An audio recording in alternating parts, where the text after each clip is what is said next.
자, 오늘 말씀의 제목이 기도를 살려라라는 제목을 가지고 좀 말씀을 전하겠는데, 여러분 잘 알다시피 성경이나 혹은 세계의 역사를 보면 기도의 사람들이 참 많습니다. 그 사람들은 다 기도의 가치와 능력을 아는 사람들입니다. 그래서 그 사람들은 무엇보다도 기도 시간을 확보했고, 그리고 그 기도로 남이 하지 못하는 일들을 했습니다. 성경에 나열되는 기도의 사람들을 꼽자면 한두 끝도 없고, 역사 속에서 기도의 사람들을 꼽자면 한두 끝도 없습니다. 뭘 말하는 걸까요? 만약에 기도가 그냥 무의미한 그 어떤 누군가의 이야기로 끝난다 그러면, 그렇게 성경 시작부터 끝까지 기도의 현장에 나올 리가 없고, 역사 속에 그렇게 많은 사람들이 기도로 역사를 이룬 경우도 나오지가 않았을 겁니다. 이미 그러한 사례들은 뭘 의미하는 거냐면, 기도의 능력이라는 게 있구나 라는 걸 말해주고 있는 겁니다. 자, 그럼에도 불구하고 우리의 일반 사람들, 보통 크리스찬들의 모습에는 그렇게 기도에 심혈을 기울이거나 기도를 충분히 하지 못하는 것을 보게 됩니다. 사탄이 알죠. 기도 가지고 역사가 일어난다는 걸 잘 알고 있기 때문에 어떻게 하든지 기도를 못하게 만드는 게 사탄의 주 임무입니다. 한번 예를 들어 본다면 요한 웨슬레 같은 사람은, 이 사람은 새벽 4시부터 6시까지가 기도 시간입니다. 하루에 2시간이 그에겐 보장된 기도 시간이었습니다. 그리고 수요일과 금요일에는 금식하며 기도했던 게 요한 웨슬레의 삶이었습니다. 마틴 루터도 하루에 2시간씩 기도 시간을 정해놓았고, 그는 고백하기를 바쁠수록 기도 시간을 늘렸다라는 얘기를 해요. 바쁠수록 기도 시간을 늘렸다. 그 이유는 짧은 시간에 더 많은 일을 감당하려면 하나님의 능력이 더 많이 필요하기에, 그래서 바쁘면 기도 시간을 더 늘렸다라고 하는 겁니다. 우리가 지금 읽고 있는 무릎으로 사는 그리스도인이라는 책이 있죠.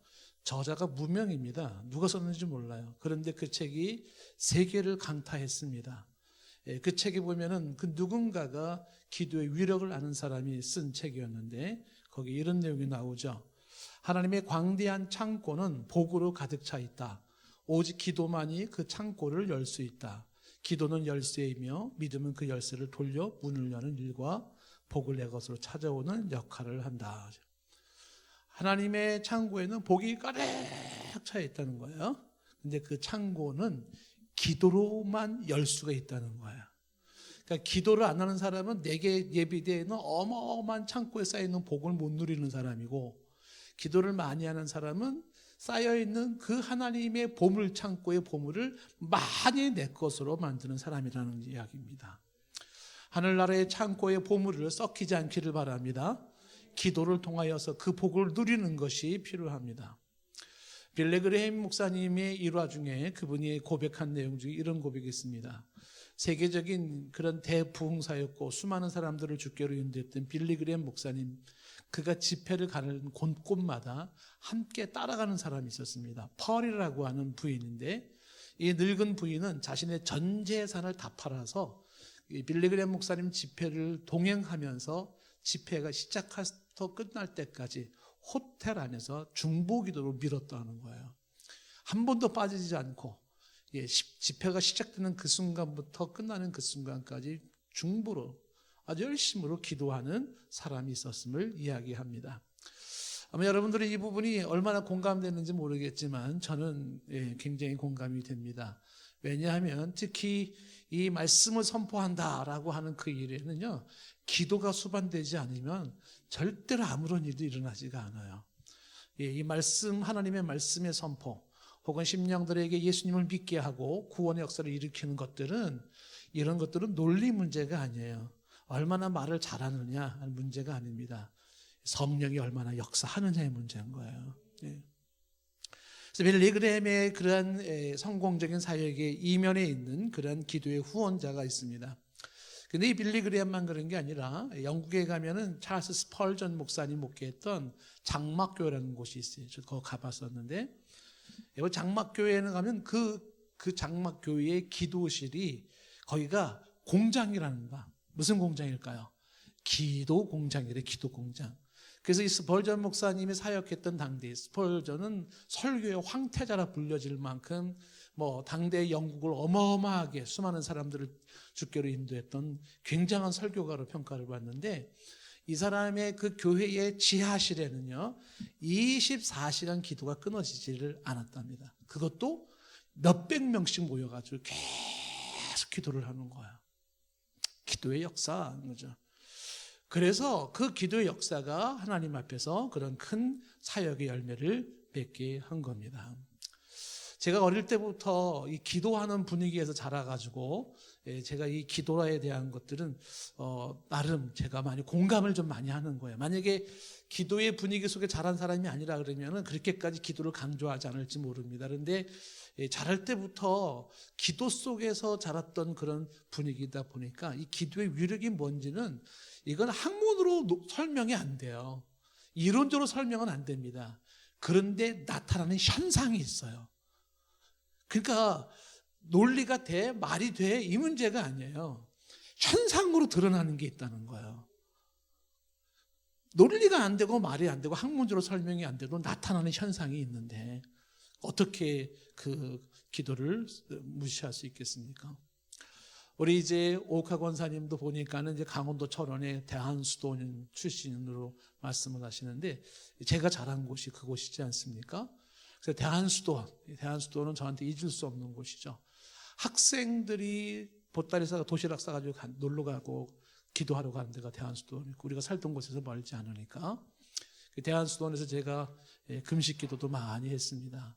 군대 가기 전에는 대한수도원에서 일주일 금식 기도했어요. 군대 가기 전에는 한탄강에 사람이 많이 죽기도 하고.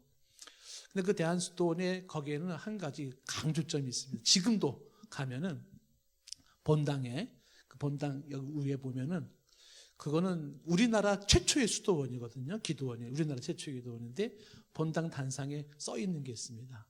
제단에 붙은 불을 끄지 마라. 그래서 거기는 24시간 365일 불이 꺼지지 않아요. 기도 소리가 꺼지지 않습니다. 지금도 가면은 계속 사람들이 여기서 기도해요. 거기는 기도원의 비용을 받지 않기 때문에 누구나가 그냥 와서 머물게 죠. 뭐 음식은 사 먹기도 하지만은 제단에 붙은 불을 끄지 마라 그래가지고 이 불이 꺼지면 민족이 꺼진다라는 사명의식을 가지고 민족 제단을 쌓았어요. 그래서 이 민족을 위해서 일제시대부터 거기서 기도했던 사람들, 수많은 사람들의 기도. 아쉬운 것은 거기에 말씀의 사역자들이 좀 빈약함으로 인해서 좀 신비적이고 좀 이렇게 문제가 있었지만은, 그러나 한 가지 놓칠 수 없는 것은 거기서는 기도의 불이 꺼지지 않았다는 것이죠. 그래서 그 영향이 있어가지고 제가 자랐던 강원도 철원의 철원감리교회는요, 교회가 지하가 기도실이에요. 기도실이 기도 동굴처럼 되어 있어가지고 한 명 내지 두 명이 들어가면 꽉 찹니다. 조금해요. 그거를 지하실에다가 쫙 만들어 놓은 겁니다. 카타콤의 굴처럼. 그러면 거기에서 매일 기도하는 겁니다. 제가 학창 시절에 그 기도 지하실에 들어가 가지고서 혼자 기도하는 거죠. 그러면 뭐 어떤 때는 1시간, 어떤 때는 2시간 막 기도해요. 엄청 무서워요. 캄캄한 지하실 들어가 가지고요, 문 삐걱 열어가지고 조그만 골방에 들어가가지고 거기서 막 기도하잖아요.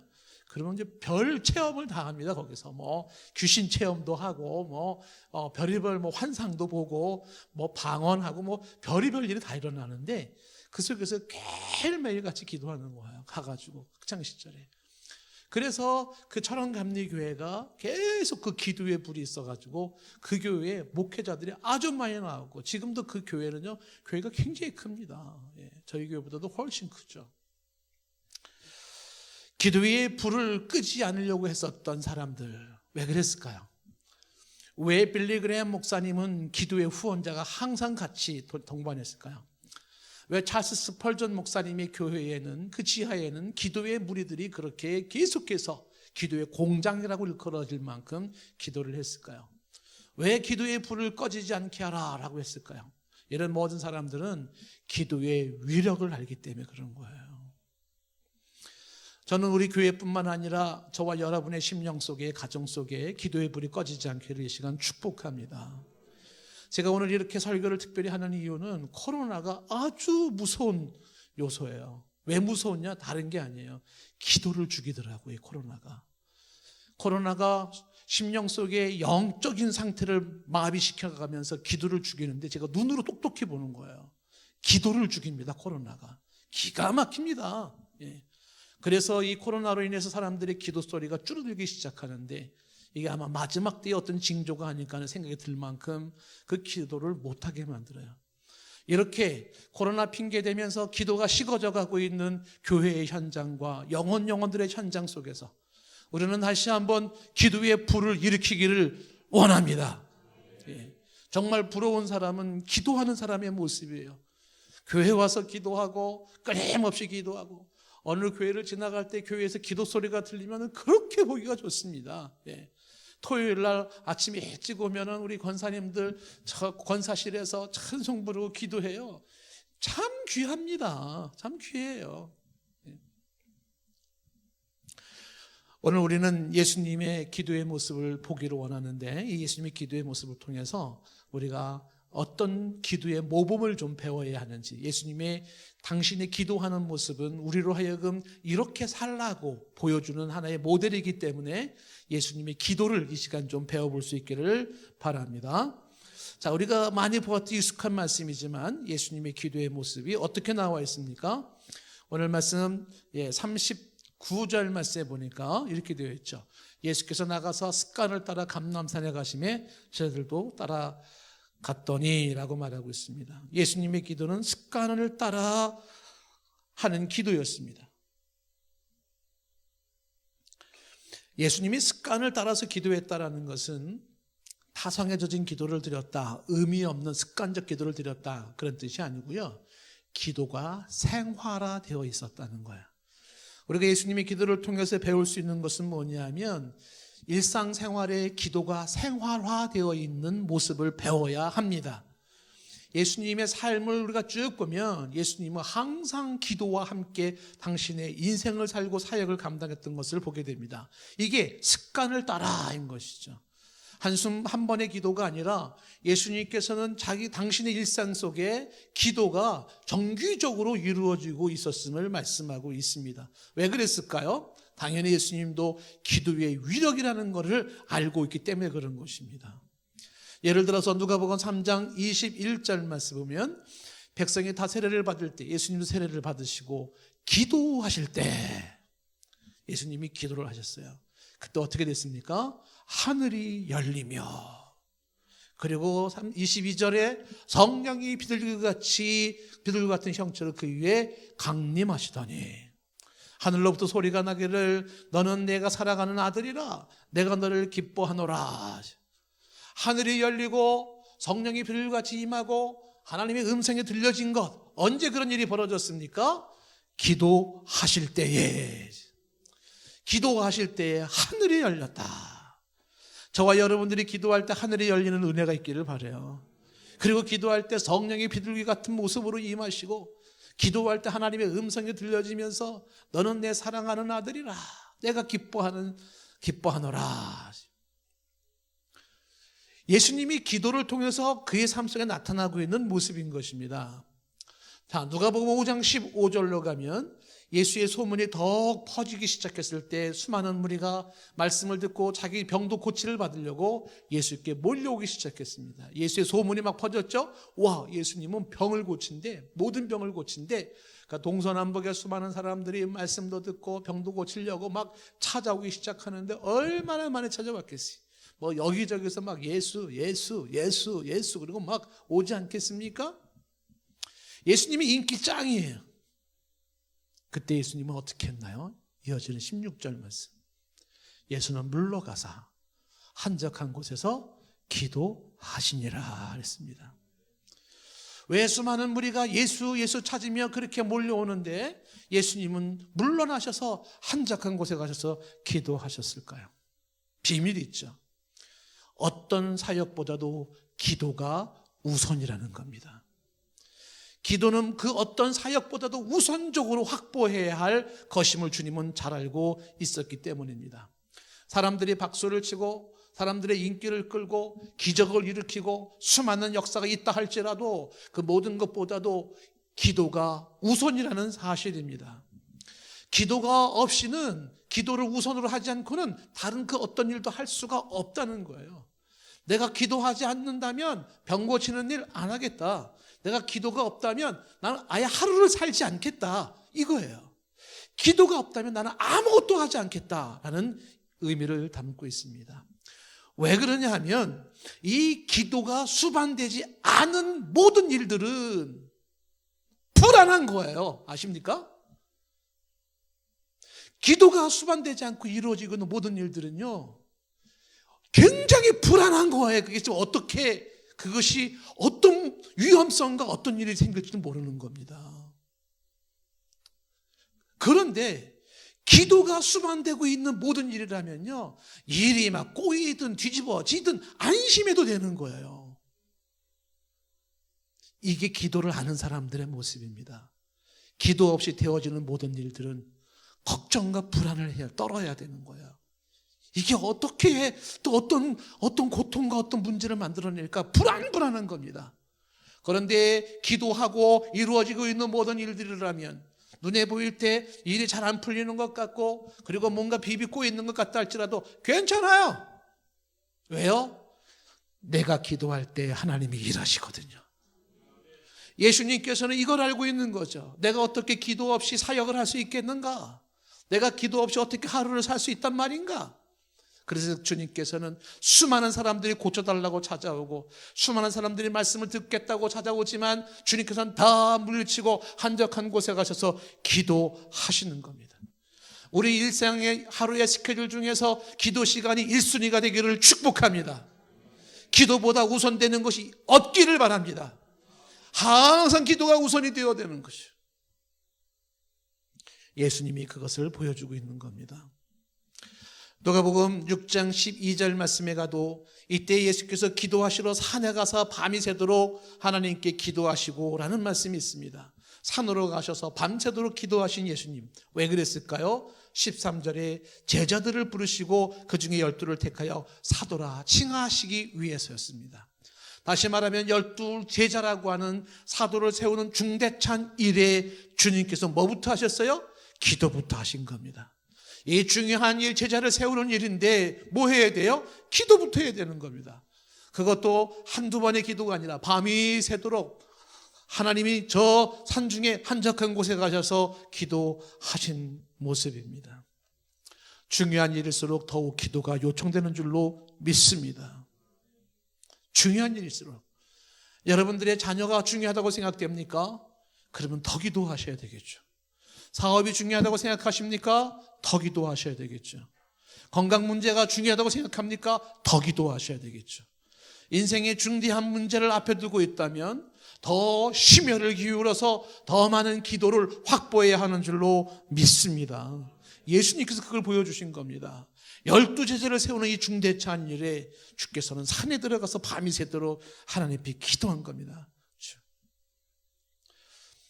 오병이의 기적을 행할 때도 주님은 축사하시고 기도하시는 장면이 있지 않습니까? 누가복음 9장 16절 말씀이 예수께서 떡 5개와 물고기 2마리를 가지사 하늘을 우러러 축사하시고, 하늘을 우러러 축사하시는 거예요.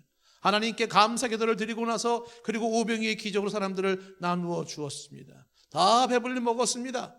그리고 이어지는 이제 9장 18절 말씀으로 가면 그리고 예수님은 또 따로 기도하실 때 이렇게 되어 있습니다. 또 기도하시는 거예요.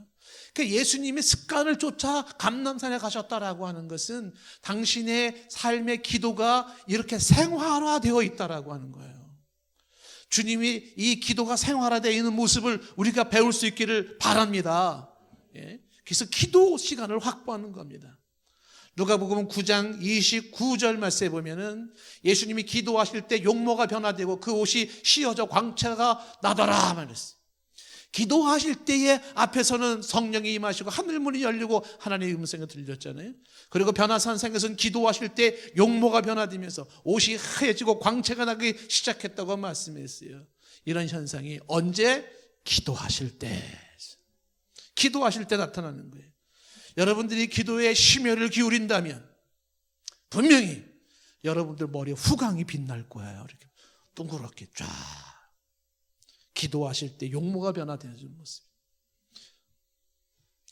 죽은 나사로를 살릴 때도 이 예수님께서는 하나님께 먼저 기도했던 모습을 보게 됩니다.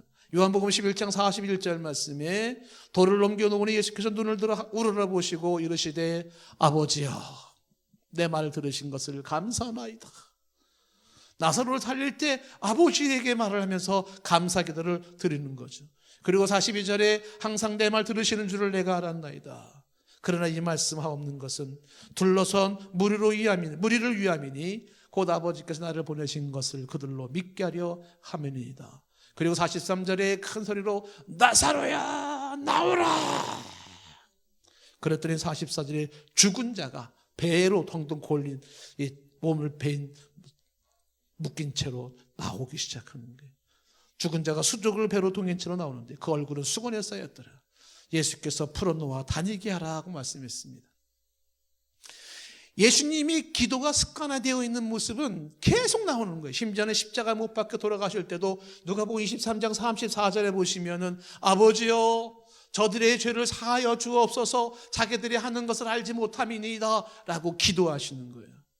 예수님은 처음 시작부터 세례를 받을 때부터 기적을 행할 때 제자들을 뽑을 때에 그리고 사람들이 소문이 나가지고 막 찾아올 때에 사역을 할 때에 나사로를 살릴 때에 수많은 일들 속에 주님은 항상 기도가 우선이었다는 사실입니다.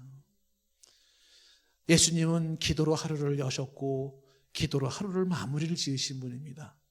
산에서 들에서 고요한 기도 시간을 확보하셨습니다. 습관을 쫓아 기도하셨던 주님의 그 모습, 기도가 생활화되어 있는 그 모습, 저와 여러분의 모습이기를 축복합니다. 우리가 기도가 생활화되어 있어야 돼요. 그래서 새벽에 나와서 기도하고 잠들기 전에 기도하고 일이 있을 때마다 기도하고 있는 곳에서 산에서 교회에서 들에서 기도원에서 기도하는 거예요. 기도. 비록 코로나로 인하여 수많은 사람들이 기도가 지금 벙어리처럼 죽어가고 있어요. 기도가 점점 막혀가고 있습니다. 뭔가 빡 막혀가는 것, 하수가 막힌 것처럼 막혀가고 있어요. 그래서 기도 소리가 줄어들고 기도회가 없어져가는 그런 현상 속에서 동산교회 성도 여러분들만큼은 기도의 그 불이 계속 타오르기를 축복합니다. 주여 기도의 불이 타오르게 하옵소서. 기도가 불이 꺼지지 않게 하여 주시옵소서. 내 마음속에 기도하고 싶은 강렬한 마음이 불타게 하여 주시옵소서. 부르짖어 기도하고 싶고 그래서 하늘의 창고를 보물 창고를 열고 그 보물을 끄집어내고 하나님의 능력을 힘입고 하나님의 역사를 일으킬 수 있게 하여 주시옵소서. 직장생활도 기도로 직장생활을 하고 사업도 기도로 사업을 하고 자녀 교육도 기도로 자녀를 교육하고 예수님의 이 기도에 생활화되어 있는 모습을 본받았던 제자들도 똑같이 예수님처럼 기도합니다. 시간을 정해놓고 기도했었던 사람, 사도행전 3장 1절 말씀에 베드로와 요한이 제9시 기도 시간에 성전에 올라가는 모습이 나옵니다. 베드로와 요한, 그들에게 뭐가 있냐면 기도 시간이 있었어요. 기도 시간 제9시, 기도 장소 성전. 그래서 그들은 시간이 되니까 어떻게 해요? 시간 됐네, 기도하러 가야지. 야 베드로, 요한 가자. 기도하러 가는 거죠. 시간 되면 하나님 앞에 올라가서 부르짖어 기도할 때 그때 초대교회 역사가 나타나기 시작하는 거죠. 그냥 인간적인 방법으로 되는 게 아닙니다. 사도행전을 기도행전이라고 말해도 전혀 틀리지가 않아요. 그 이유는 제가 예전에 한번 여러분 사도행전을 쭉 통해서 거기에 나오는 기도 장면을 한번 설교한 바가 있습니다만은 시작부터 보세요. 빌기를 담에 모인 곳이 진동하기 시작하고 오순절 마가다락방에서부터 시작되던 기도가 사도행전에 계속 기도예요. 그리고 하나님의 복음의 역사가 일어났습니다. 기도 시간을 정해놓고 기도했던 이 베드로와 요한, 구약에는 다니엘의 기도 시간을 정해놓고 기도하지 않습니까? 다니엘서 6장 10절 말씀 보세요. 다니엘이 조서의 왕이 도장에 찍힌 것을 알고도 자기 집에 들어가서는 윗방에 올라가 예루살렘을 향한 창문을 열어놓고 전에 하던 대로 하루에 3번씩 무릎을 꿇고 기도하여 그의 하나님께 감사하였더라. 전에 하던 대로 임금이 이렇게 하지 말라 했는데도 했던 대로 하루에 3번씩 무릎을 꿇고 기도했다라고 말을 해요. 그러니까 11절에 무리들이 모여서 다니엘이 자기 하나님 앞에 기도하며 간구하는 것을 발견하고 저 다니엘 봐. 하나님 앞에 기도하고 있네. 하루에 3번씩 기도하고 있네. 왕이 하지 말라 그랬는데 그래가지고 왕한테 갔다 고자질해요. 12절 말씀.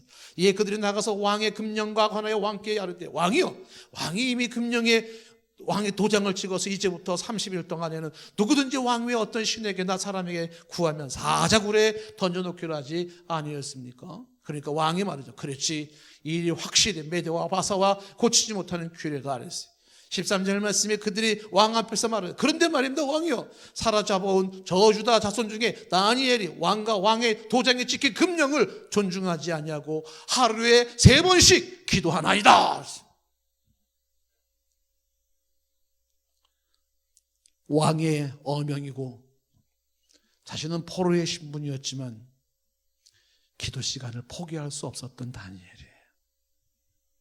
왜 그랬을까요? 왜 그는 왕이 하지 말라고 하고 그래야 하면 사적으로 던진다고 했는데도 그는 왜 하루에 3번씩 기도했을까? 그것도 창문을 열어놓고 기도했어요. 봐라, 여기죠. 봐라, 나 봐라. 숨어서 하는 것이 아니라 전에 했던 대로. 다니엘은 알고 있습니다. 기도보다 더 강한 게 없기 때문에 그래요. 왕이 나를 죽인다고요? 아닙니다. 하나님의 손에 달려있는 거죠. 사람이 살고 죽는 문제는 하나님의 손에 달려있고 기도보다 더 센 무기는 없고 기도보다 더 강한 권력은 없기 때문에 그는 기도를 선택하는 겁니다. 내가 기도하지 않고는 내 인생이 보장될 수 없고 내가 기도를 하지 아니함으로 내 인생이 보장되는 게 아님을 알기 때문에 그는 기도하는 것입니다. 베드로나 요한뿐만이 아니라 하나님의 종들은 항상 기도 시간이 정해져 있고 기도가 생활화되어 있습니다. 아브라함, 야곱, 이삭, 야곱, 모세, 여호수아, 갈렙, 삼손, 한나, 사무엘, 여호사밧, 아사, 히스기야, 헤아릴 수가 없는 사람들이 기도로 승부를 냈던 사람들입니다. 그들은 기도의 강력함을 누구보다도 알고 있었던 사람이고 그래서 그들은 한결같이 그들의 마음속엔 이런 확신이 있었어요. 기도 없인 살 수가 없다. 내 인생에 기도가 없이는 아무것도 할 것이 없다. 기도 없이 할 수 있는 게 없어요. 기도 없이는 살 수가 없어요. 이게 기도가 뭔지를 아는 사람들의 모습이죠. 그래서 무슨 일이 있어도 기도에 우선권을 두었고 일상의 그 기도 생활이 확보되었다는 사실입니다. 기도의 신비를 어떻게 설명해야 될까요? 과학으로 설명할까요? 상식으로 설명할까요? 철학으로 설명할까요? 설명이 안 됩니다. 그런데 그 능력은 현장 속에 나타납니다. 저와 여러분들이 기도가 하나의 이론이 아니라 삶의 현장 속에 나타나는 실제적인 능력으로서 경험되어지기를 원합니다. 기도가 얼마나 파워가 강한 건지, 핵폭탄보다도 강한 이 기도이기 때문에 사탄은 위장술을 쓰면서 기도를 막는 거예요. 야, 피곤하잖아, 바쁘잖아, 코로나인데 어딜 가? 그냥 넘어가. 지금 코로나 핑계만 대면 다 통용되는 거야. 그냥 누가 뭐라 그래도 코로나 때문에 그러면 다 넘어가는 거야. 내 영적인 상태도. 그래서 내 영적인 상태가 기름때처럼 그렇게 굳어져 가고 있어요. 그래서 지금 영적으로 호흡하기가 힘들어지고 있어요. 그리고 그 식어진 기도와 무력해진 기도 속에 메말라가는 내 영적 상태가 거기서 혼란스러워져 가지고서 오늘도 맨날 기독교의 초보 문제 가지고 구원이고 어쩌니 이런 거 가지고 그리고 지쳐 있어 가지고 시험에 들고 그러고 넘어가요. 일상에 되어지는 것들을 무엇 어떻게 보장할 수 있을까요? 기도 없이도 그렇게 살아가시는 분들은 용하신 건데 정말 기적 중에 기적입니다. 저는 한 가지 궁금한 게 있어요. 우리 김진국 목사님은 기도하지 않고도 부부 사이가 좋아질 수 있을 거라고 보세요? 아닌가요? 저는 기도하지 않고 부부 사이가 좋은 사람들 보면 이해가 안 돼요. 어떻게 기도가 안 하는데 그 부부 사이가 좋을까? 기도를 해도요 힘든 거예요. 부모와 자식 사이도 마찬가지입니다. 우리의 삶의 기도는 항상 우선인 줄로 믿습니다. 사단의 위장술에 속지 마시고 기도 시간을 확보하시기 바랍니다. 기도에 대해서 잘 모르느니 아니라는 그 지식보다 더 중요한 게 뭐냐면 기도의 현장에 있느니 없느니가 더 중요한 거예요. 나는 기도가 뭔지 모르겠거든요. 괜찮아요. 기도의 현장에 있는 게 중요한 것입니다. 예수님을 비롯해서 하나님의 사람들은 다 기도가 생활화되어진 사람들입니다. 우리도 삶 속에 기도가 생활화되어지기를 원합니다. 일상 속에서 우리 기도 시간 확보되어 있기를 바랍니다.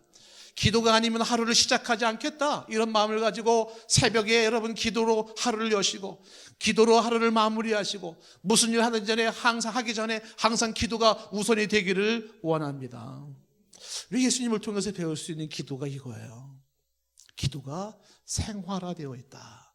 그리고 기도할 때마다 하나님께서 하늘의 문을 여시고 성령의 비둘같이 임하시고 하나님의 음성을 들려주시고 옷이 휘어져 광채가 나게 하시고 기적을 일으키시고 수많은 역사를 일으키신 것이죠.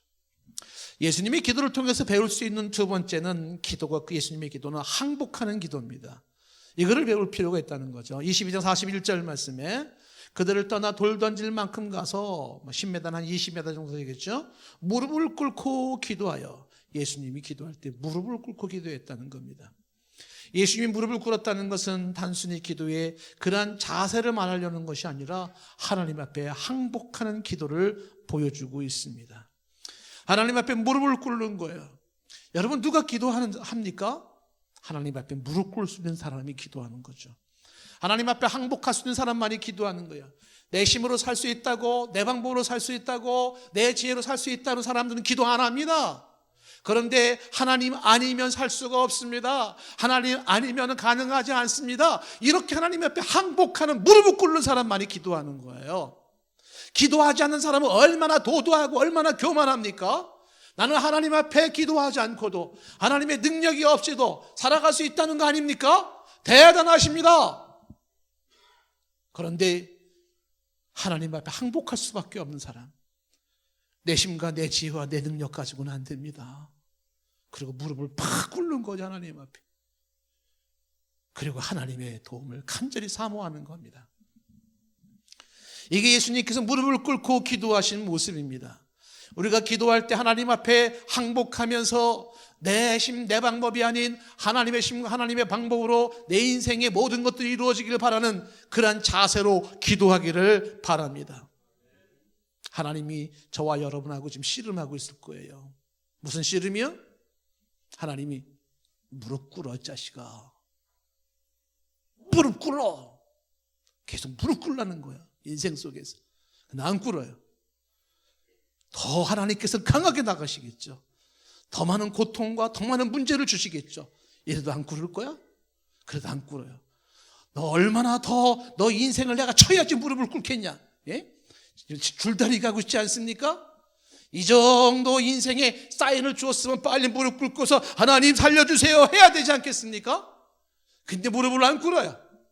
더 강하게 인생을 더 누르고 더 힘들게, 얼마나 하나님 앞에서 그 강한 그 압력과 그런 게 있어야지. 항복! 하나님 항복합니다, 항복! 그리고 무릎을 꿇겠습니까? 하나님 앞에서 미련과 교만함으로 버티지 마시고요, 빨리 무릎 꿇으십시오. 그게 지혜인 줄로 믿습니다. 하나님 앞에 무릎 꿇지 않고 버티는 것만큼 미련한 사람이 없습니다. 기도는요, 하나님 앞에 항복하는 자들의 그 항복이 기도 속에 있는 겁니다. 야곱의 그 기도가 이렇게 나와 있지 않습니까? 창세기 32장 24절에 보면은 야곱은 홀로 남았더니 어떤 사람이 날이 새더라고 야곱과 씨름을 하잖아요. 그때 25절에 자기가 야곱을 이기지 못함을 보고 그가 야곱의 허벅지 관절을 치매 야곱의 허벅지 관절이 그 사람과 씨름할 때 어긋났어요. 그때 26절 말씀에 야곱이 이렇게 말하죠. 그가 이르되 날이 새려하니 나로 가게 하라. 야곱이 말합니다. 당신이 내게 축복하지 아니하면 가게 하지 아니하겠나이다. 환도뼈가 부러진 상태에서 다리를 질질질질 끌으면서 붙잡고 늘어지는 거죠.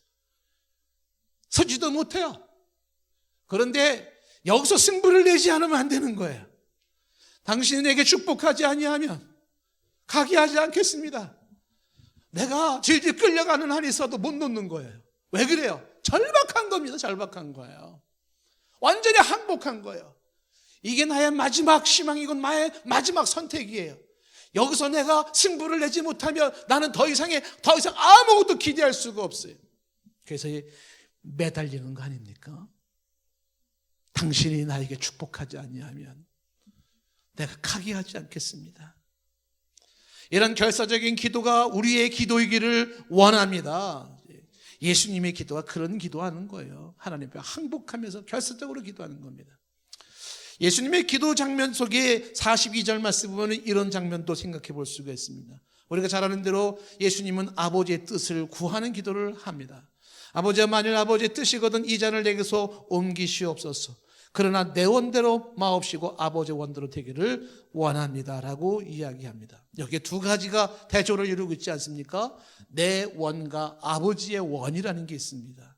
내가 원하는 게 있고 아버지가 원하는 게 있습니다. 기도는 뭡니까? 내가 원하는 걸 간구하는 거예요.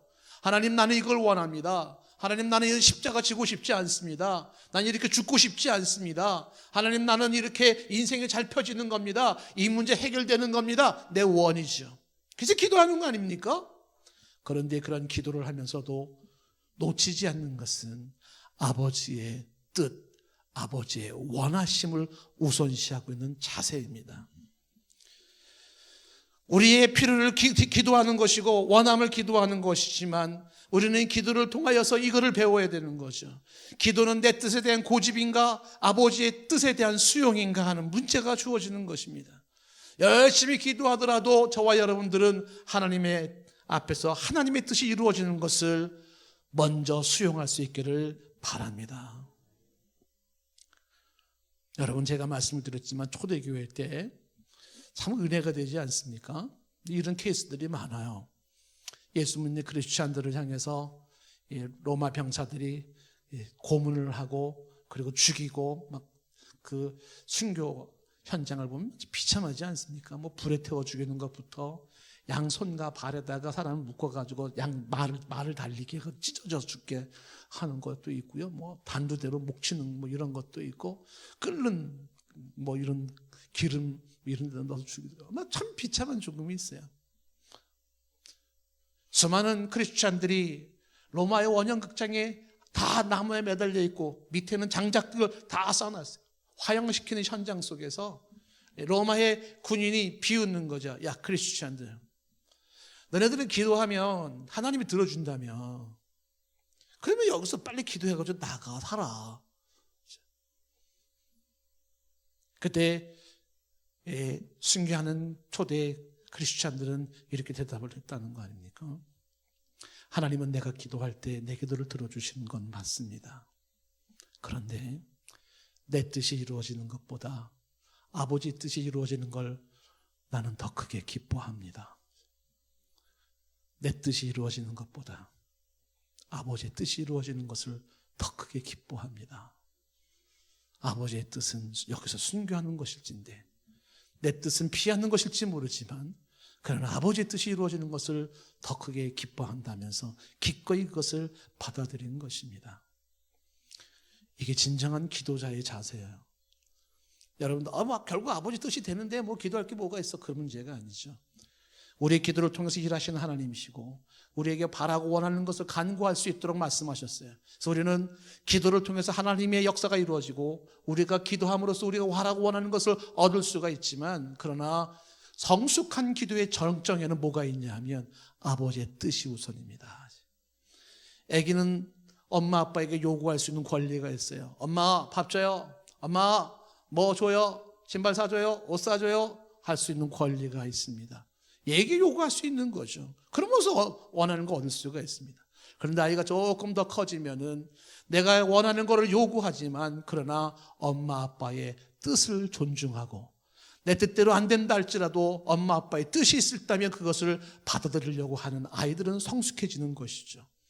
하나님 앞에서 우리가 바라고 원하는 것이 있지만 그러나 궁극적으로는 하나님의 뜻을 우선시하는 겁니다. 여러분, 한번 제가 묻고 싶습니다. 내가 원하는 대로 되어지는 내 인생이 좋을까요? 아니면 하나님이 원하는 대로 이루어지는 그 인생이 좋을까요?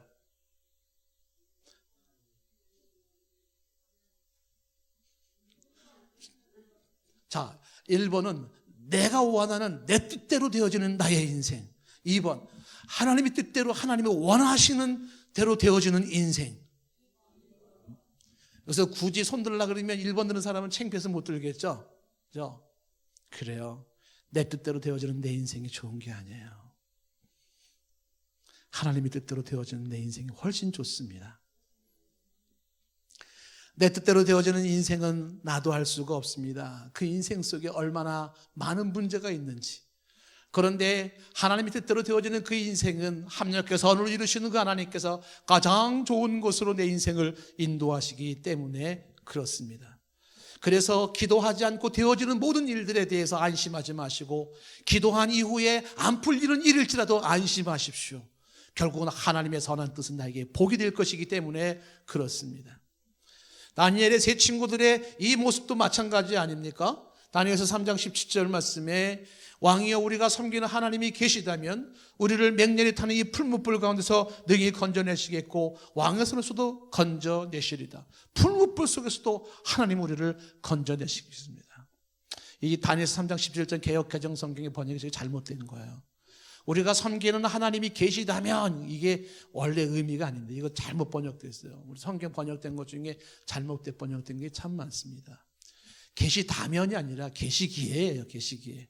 하나님이 계시기에 우리를 맹렬히 타는 풀무불 가운데서 등이 건져내시겠고 왕의 손에서도 건져내실 것입니다. 그런데 이어지는 18절, 그렇게 아니하실지라도, 예전 성경에는 그리 아니하실지라도 왕이여 우리가 왕의 신들을 섬기지 아니하고 왕이 세우신 금신상에게 절하지 아니할 줄을 아옵소서. 그리 아니하실지라도, 하나님은 우리의 기도를 들어주시고 우리를 구원하시고 역사하시지만 그리 아니하실지라도 우리는 아버지의 뜻이 이루어지는 것을 기뻐하는 것입니다. 주기도문에서도 우리가 말했던 것처럼 마태복음 6장 9절 말씀에 예수님 말씀하셨죠. 너희는 이렇게 기도해라. 하늘에 계신 우리 아버지의 이름이 거룩히 여김을 받으시오며, 그리고 10절 말씀에 나라가 임하시고 뜻이 하늘에서 이루어진 것 같이 땅에서도 이루어지다라고 말을 합니다. 하나님의 뜻이 이루어지는 것을 우선적으로 생각하는 그런 성숙함을 갖고 기도하기를 바랍니다. 일단 기도하면 안심하십시오. 그러면 하나님께서 그 뜻이 내가 생각했던 대로 안 된다 할지라도 내 인생은 가장 좋은 인생으로 가고 있음을 확신하셔도 좋습니다. 예수님의 기도 속에 하나 더 보는 것은 이 44절 말씀입니다. 예수님의 기도는 힘쓰고 애써 더욱 간절히 기도하는 기도였고 땀이 땅에 떨어지는 핏방울 같았던 기도였어요. 어떻게 기도하면 힘쓰고 애써 더욱 간절히 기도하는 걸까요? 어떻게 기도하면 땀이 땅에 떨어지는 핏방울 같을까요? 이렇게까지 기도하는 이 예수님의 이 모습은 어떤 기도입니까? 그에게는 기도가 전투였던 겁니다. 기도는요, 어떻게 아주 10대 소녀의 낭만적인 하나의 가을에는 기도하게 하소서 이런 시적인 그게 아니에요. 예? 기도는요, 땀이 떨어지는데 핏방울 같은 거예요. 전투입니다. 목숨을 건 투쟁인 것입니다.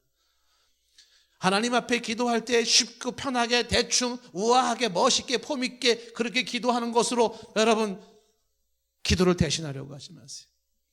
기도의 목소리는 얼마나 커야 되는지, 기도의 자세는 손을 들어야 되는지, 자리에서 일어나야 되는지, 무릎을 꿇어야 되는지, 기도가 어떻게 해야 되느냐라고 하는 그런 게 중요한 게 아니라 하나님 앞에서 과연 예수님처럼 땀이 떨어지는 땀방울 같은 그런 애절함과 그런 간절함으로 간이 끊어지고 창자가 끊어지는 심정으로 기도를 하냐라는 것입니다. 힘쓰고 애써 더욱 간절히 기도하는 예수님의 모습은 이 기도가 어마어마하게 한편으로는 힘든 것이기 때문에 그렇습니다. 기도가요, 만만하지가 않습니다. 이 간절한 기도를 우리가 배워야 할 줄로 믿습니다. 엘리야의 기도를 보면 열왕기상 18장 42절에 보면 그가 땅에 꿇어 엎드려 그의 얼굴을 무릎 사이에 넣었다고 해요. 무릎을 꿇고 무릎 사이에 얼굴을 한번 넣어 보십시오. 정말 쪼그라들면서 하나님 앞에 간절히 기도하는데 이렇게 7번을 기도를 하는 것입니다. 한나의 기도는 이렇게 표현되고 있어요. 여러분 보세요. 사무엘상 1장 10절 말씀에 한나가 마음이 괴로워서 여호와께 기도하고 통곡하며 라고 되어 있죠. 누가 기도하며 통곡합니까? 마음이 괴로운 사람이죠. 이런 사람들의 이 기도는 어떤 그런 우아한 폼이 나는 기도입니까? 아니에요. 통곡하며 기도하는데 이 기도가 승부수예요. 어마어마한 전투입니다. 그래서 하나님 앞에서 그렇게 괴로워서 통곡하며 기도해요. 12절로 건너가며 그가 여호와 앞에 오래 기도하는 동안에 엘리가 그 입을 주목하니까 한나가 속으로 말하는데 입술만 움직이는 겁니다. 음성은 들리지 아니에요. 엘리는 그가 술에 취한 줄로 생각했습니다. 상상이 됩니까? 지금 한나가 막 몸을 비틀면서 막 중얼중얼 소리 내서 기도는 못하지만 그러나 속에서 부글부글 끓고 있는 게 있어요. 너무너무 가슴이 아파요. 그래서 막 하나님 앞에 몸부림치며 있는 그 모습은 흡사 술에 취한 자처럼 보여졌다는 것입니다. 그래서 14절에 엘리세 세장에 말합니다. 네가 언제까지 취하겠느냐? 포도주를 끊으라. 그러니까 15절에 한나가 말합니다. 내 주여 그렇게 말하지 마십시오. 나는 마음이 슬픈 여자라 포도주나 독주를 마신 것이 아니요 여호와 앞에 내 심정을 통한 것뿐이오니 당신의 여정을 악한 여자라 여기지 마옵소서. 내가 지금까지 말한 것은 나의 원통함과 격분됨이 많기 때문이다. 나는 마음이 슬픈 사람이에요. 나에겐 원통함이 있고 격분이 있습니다. 나에게는 이렇게 마음속에 심한 그런 괴로움이 있습니다. 그것이 뭐로 표현됐어요? 기도로 표현된 거죠. 그 기도는 간절한 기도죠. 간절하게 기도하는 겁니다. 기도는요, 이런 승부수를 가지고 하는 기도여야 돼요. 하나님 앞에서.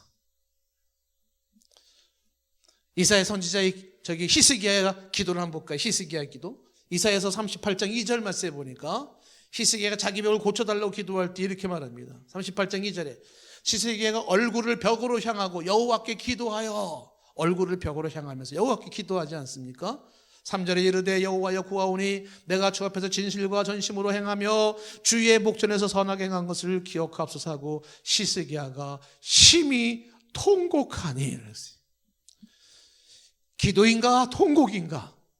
그게 뭐 이렇게 중요해요? 하나님 앞에 내 심령을 내놓는 거예요. 꺼이 울면서 울면서 가슴을 치면서 얼마나 간절하면 얼마나 애절하면 그렇게 기도했을 거예요. 한나가 그랬고 히스기야가 그렇게 기도한 겁니다. 이 진실한 기도, 하나님을 진실로 하나님의 응답을 원하면서 진실로 하나님의 도움을 청하면서 하나님이 돕지 않으면 안 되거든요. 그리고 하나님 앞에 그 간절함으로 메어 달리는 그 모습 앞에 하나님은 이사야 선지자에게 이렇게 메시지를 주었습니다.